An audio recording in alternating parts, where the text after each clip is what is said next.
Hi, my name is Eric Tyler, founder of Instant Exposure.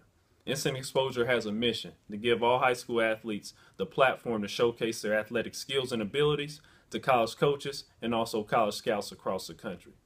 I am a former Division I athlete where I played football at the University of Kansas and graduated high school in 2006. When I graduated high school, it was a very tedious process to be recruited by multiple colleges and universities across the country because it took a lot of time by my parents and also my high school coaches to cut up my highlight film, and it took a significant amount of money to mail out that highlight film to every college and university that was interested in my athletic ability. Then one day, myself and also co-founder Kevin Venerable, who competed in track on the Division I level, decided to create Instant Exposure to allow high school athletes to promote themselves in a more efficient and a more effective manner. To join our website is very simple.